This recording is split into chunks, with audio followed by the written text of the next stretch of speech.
Welcome back, folks. You're watching Cape Rugby TV. As you know, on a weekly basis, we take a look at what's happening in the world of club rugby. And of course, as you know, for a long time now, we've been focusing on women's rugby. Western Province Rugby, in fact, are very strong in the development of women's rugby. And in fact, this week sees Western Province Rugby engaging with some of the clubs and their structures that are growing the women's participation at their club level. So we, of course, assume that by now all clubs out there have got a women's rugby representative. But it starts at a younger age. It starts already at a junior level, feeding the young girls through the school structures. And to tell me more about that, I've got Azipheli Manitsane on the line with us, as is, of course, the administrator for the YTC program. Azi, welcome to Cape Rugby TV. Thank you, JP. Thanks for having me. Azi, so let's start at the beginning. YTC, first of all, for the viewers that have never heard of YTC, what do the letters YTC stand for? YTC stand for Youth Training Center, which is the program that was launched by SA Rugby to groom women's rugby from a junior level.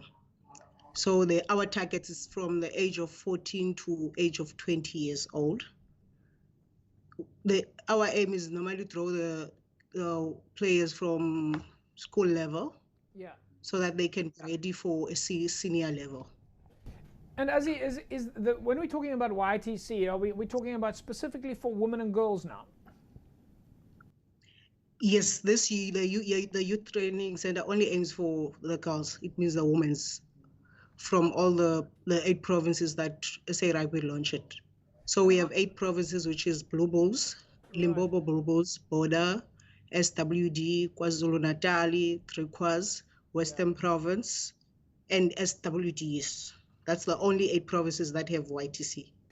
So let's just start from the beginning then. For mums or dads who are maybe watching this now, and you're talking about women who are coming through the YTC program, women or girls, how do they get involved? You say it's girls at schools and girls at clubs? Okay.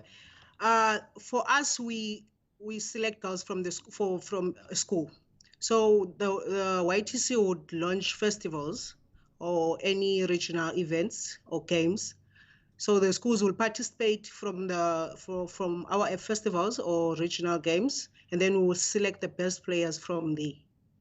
So if a player would like to be part of YTC, they need to play for a school, which is some of the schools that we have from the Western Cape. Right. So the schools obviously have girls rugby teams that play against each other.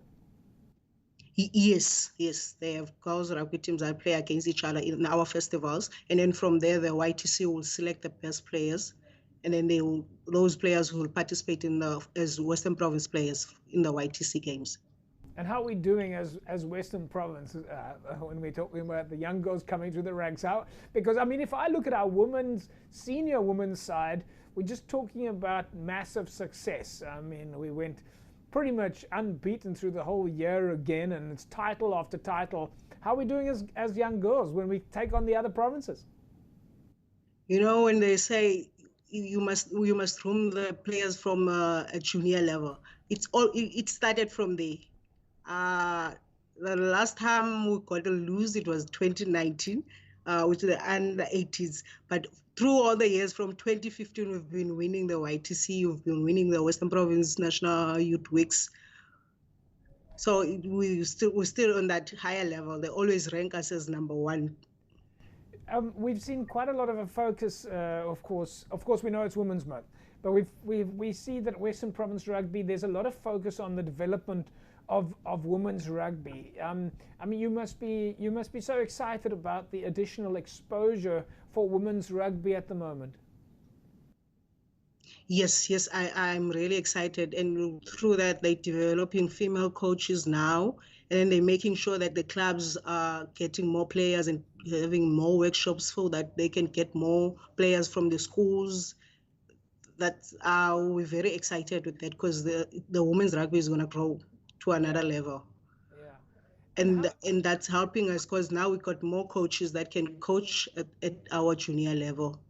Aziz, so just tell us about some of the success stories that you've had. I mean, it's been going now for 6 years, the YTC program, and if we look at the players that are in the Western Province Rugby women's team, they're all from local clubs. Have you had some success stories in the club rugby in the YTC program?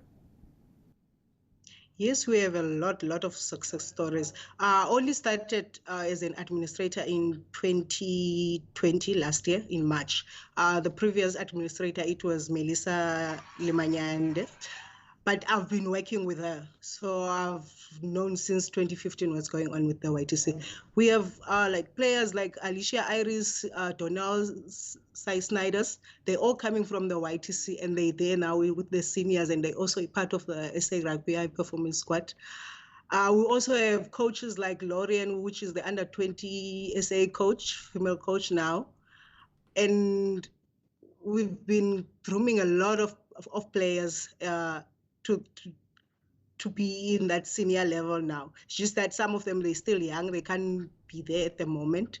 But there's a lot that you will see from us. Another success story is that we've got coaches like Jongi Nokwe, who are part of the high performance squad. They also help us there to groom the ladies to become to where they're there now. So there's a lot that we can say. It's just that in 20 from those years I was not there, just so that I can highlight all the stuff. But you've got 2 players at least in the national squad, and a number of players that played in the senior squad. Have you got any words of advice for the women or girls that are watching the show right now about getting involved and enjoying and participating? What I would say to them is that they must come and play rugby and they enjoy themselves and they have fun. Then it doesn't mean like when you want to play, you will become a SA player. You can also become an administrator like me. You can also become a coach. You can also become a referee. There's different areas that you can succeed in. Yeah. So they must come and play the game for fun and enjoy. I also started as a player, but now I'm an administrator. So for them is they must play the game, enjoy themselves, try and take all the opportunities that are on their way. Maybe at the end of the day, they will succeed through the game. And Azzy, of course, last year, I think it was last year, you started the high performance coaching course, which was exclusively for women. Are we seeing some of those women getting opportunities to get involved with the coaching? Yes, a lot of them. This year we started with the seniors. So we invited them to the senior games, like to the senior practice as well. But they were there because they need the exposure for experience and stuff. For juniors as well, we have Jonita Jacobs, we have Zoe, we have Lillian Fredericks. There's a lot of of them, they want to come, but some of them, because they have to work and then they can't come during the early hours of the day. But a lot of them are there. It's fantastic stuff. The stuff that we've seen from the clubs, women who, and of course now we have women's representatives at each of the clubs, and that's hopefully also going to feed more women players and more young girls from the clubs into the YTC program. But we in fact will be chatting to Zoe Nadir during the course of the show, because we know that you guys have been very active and you've got a lot of campaigns coming up. But of course, when you're talking about the festivals and selecting the players, do these young girls, do they get an opportunity to mix with the likes of the Stormers or the Currie Cup players, or see them on the field maybe at the High Performance Centre? Yes. But it depends where.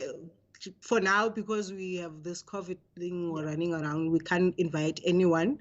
But previous years we used to have that. If we have games, we would invite them to come and watch the games, also to meet some players. Also from the senior side, some of the senior women players, they will come to our practice so that they will chat with them and advise them on what to do and how to do things. That's fantastic stuff. Azzy, we'll leave it at that. What's next for you guys now? YTC, are there any announcements for later in the year? Of course, we know that there are COVID regulations in place, but SA Rugby plans for later in the year? Yes, JP. There's a YTC games in Middleburg, Eastern Cape, on the 24th till the 27th of September this year. We're starting training now.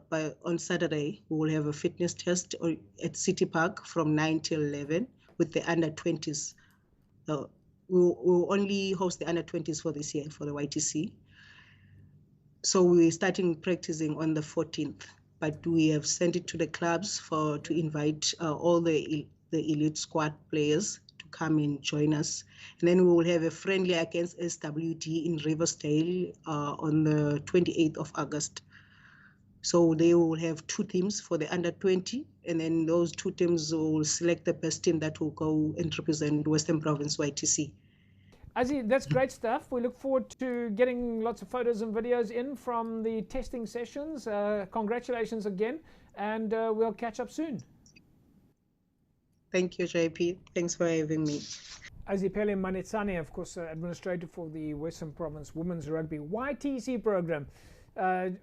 Look out for that. Look out and get involved and find out how to get more women participation, either clubs or through the school structures. And we'll be following the progress, and we're looking forward to that. And looking forward to see some more of the campaigns that SA Rugby is rolling out and the participation opportunities for women and girls here in Western Province. Right, folks, that is a wrap from us then this evening. We will, of course, remind all of you to please follow all of the health and safety protocols. Remember, wash your hands, practice social distancing, and of course, remember, always wear a mask over your mouth and your nose. This is very important. We'll see you again next week, same time, same place.